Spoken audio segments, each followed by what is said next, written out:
बिस्मिल्लाहिर्रहमानिर्रहीम। TET paper second हल कर रहे हैं हम। मैं आपको जल्द ही इसकी आंसर की बता देता हूँ। Without wasting time we are going forward. Choose the sentence in which the correct articles are used. सही सेंटेंस चुनना है हमें आर्टिकल की बेस पर। तो इसके अंदर होगा option number 1, the old are respected by the young. दोनों खास है, इसलिए दोनों के पहले ओल्ड से और यंग से पहले द आर्टिकल इस्तेमाल होगा। 32, choose the correct preposition to fill in the blanks in the given sentence. इसमें सही प्रीपोजिशन जोड़ना है। तो चलिए मैं बताता हूँ। Don't side with those who act contrary to national interest. इसमें ऑप्शन नंबर 4 इस्तेमाल होगा। 33, choose the word nearest in the meaning to the underlined word in the given sentence. There was no ostensible reason for her being angry at her husband's remark. Ostensible की मानी होती है वाजे और apparent की भी मानी होती है वाजे, इसलिए इसका जवाब होगा option number 3। Question number 34, choose the word opposite in meaning to the given word. Exasperate. Exasperate की मानी होते हैं गुस्सा और उसका अपोजिट वर्ड होगा please. Option number 4। Fill in the blank with the appropriate passive form of the verb from the alternative supplied. He खाली जगह a written test before he was appointed. दूसरे क्लॉज में पास्ट टेंस है तो पहले clause में past perfect tense होगा। इसमें option number 1, he had been given a written test before he was appointed. Choose the correct of question number 36. Choose the correct alternative to fill in the blanks. I खाली जगह if I were you। इसमें second clause में past tense है तो first clause में would इस्तेमाल होगा। तो इसका option number 3, I would apologize if I were you। Option number 3, 36 का option number 3। Choose the alternative showing the correct indirect narration of the given direct speech. The old man said to him, "Is your father's name Manoj?" Is your father's name Manoj? इसमें देखते हैं कौन सा इस्तेमाल होगा। The old man told him whether his father's name was Manoj. The old man inquired whether his father's name was Manoj. The old man asked him whether his father's name was Manoj. तो इसमें option number 3 इस्तेमाल होगा। B और C are correct. Question number 38, identify the figure of speech in the following line.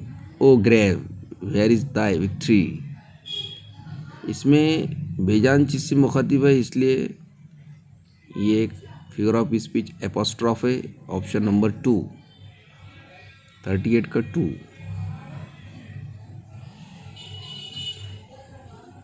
39, identify the part of the sentence which has an error. He is well up these days despite having ill health. Option number 4, D, no error. I think it has no error.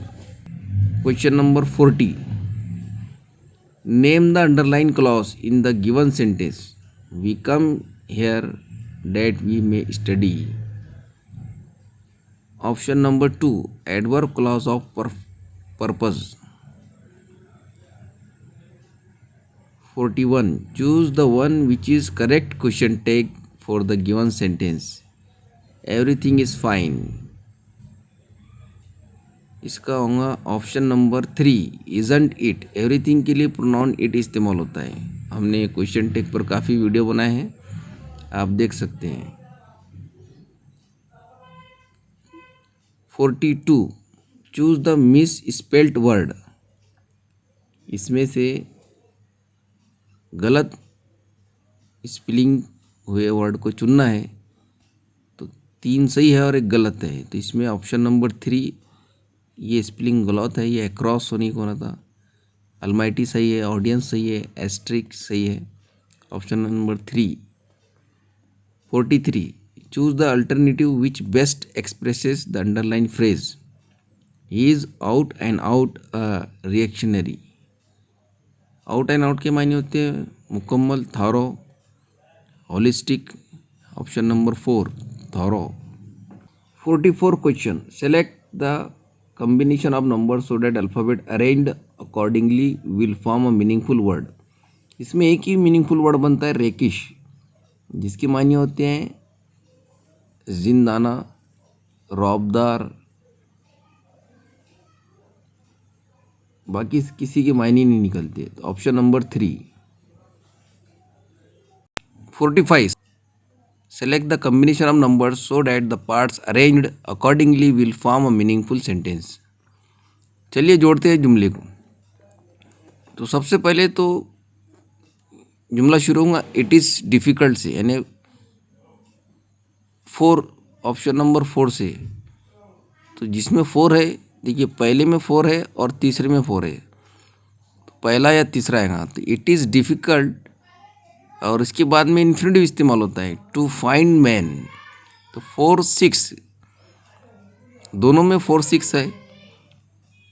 फिर आगे देखते हैं to find man servants in big cities 4 6 5। Option number 3 में है 4 6 5, option number 1 में नहीं है। तो ये तो कंफर्म हो चुका है कि ऑप्शन नंबर 3 ही सही है, लेकिन हम जुमले को पूरा जोड़ लेते हैं। तो it is difficult to find men servants in big cities because they are engaged in other profitable professions. तो इस तरह से जुमला इस तरह अरेंज होगा 4 6 5 3 2 1 7। Option number 3 state what part of speech is the underline word. She like the same colour as I too. Option number 2 relative pronoun. 47 what does the underline modal auxiliary express. If it should rain they will not come. तो ये जाहिर करता है supposition. Option number 1।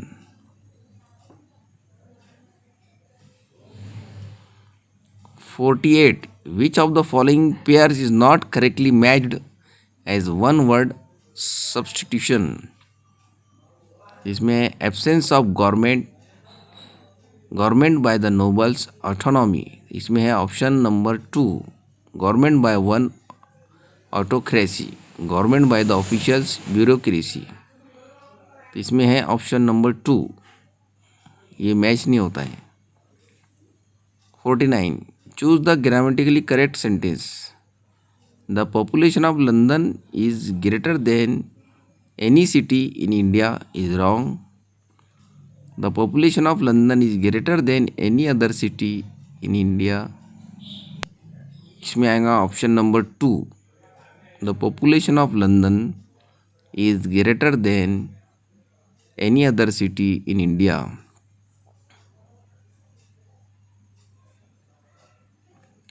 Option number 2। 50 choose the correct alternative. Canvas shoes are no longer in Vogue.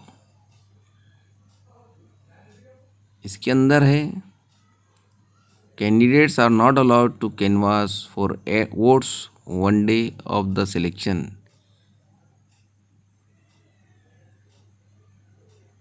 Only A is correct, only B is correct, both A and B are correct, both A and B are wrong।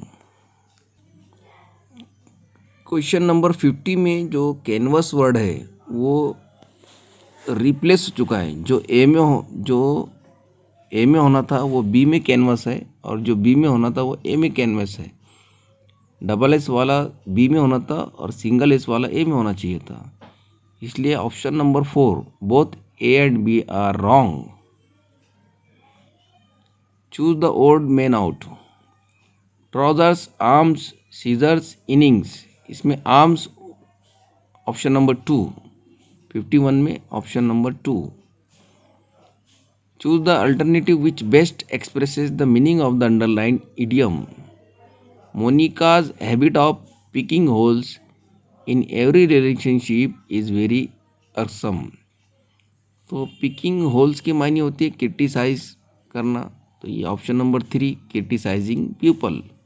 Question number 53, the specialist who cares and treat feet is, इसमें होएगा question number 3, करोपोडिस्ट। जो पैरों का इलाज करते हैं उसको chiropodist कहते हैं।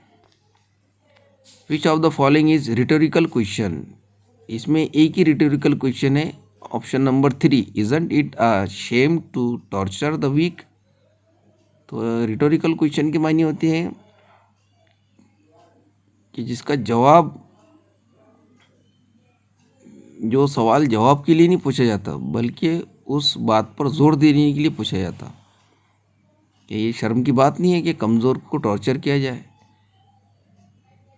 तो इसलिए option number 3। 55, choose the correct simple sentence for the given sentence. He finished his exercise and put away his books. तो इसके अंदर पहला ऑप्शन है हैविंग फिनिश्ड हिज एक्सरसाइज ही पुट अवे हिज बुक्स। तो इसमें सिंपल सेंटेंस पहला है option number 1, बाकी के सिंपल सेंटेंस नहीं है। चलिए आगे बढ़ते हैं। ये पैराग्राफ मैं पढ़ चुका हूँ, आपने भी पढ़ लेना, लेकिन मैं आपको डायरेक्ट जवाब बता दे रहा हूँ क्योंकि सिर्फ आंसर की बताना है, explanation is not important here. 56, according to the passage travelling leads to, option number 3, understanding human nature. 57, when we meet the other people while we travel we learn to differentiate between local and universal values. अगर आप paragraph पढ़ेंगे तो आपको भी समझ में आ जाएगा। 58, the writer terms justice, love, honour, courtesy as delicate goods because they are desirable, option number 2। 59, travelling help those who, option number 4, who wish to learn fundamental common values. The things we care for are available in foreign lands in unrecognizable forms, option number 2। ये हमने कोशिश की है आपको जवाब देने की और फास्ट तरीके से कोशिश की है और आप अपने आंसर को मैच कर सकते हैं। पूरा वीडियो देखने के लिए बहुत बहुत शुक्रिया। इस तरह हम आपकी खिदमत करते रहेंगे। हमारे चैनल को लाइक सब्सक्राइब ज़रूर कीजिएगा। चलते अल्लाह हाफिज़, अस्सलाम वालेकुम।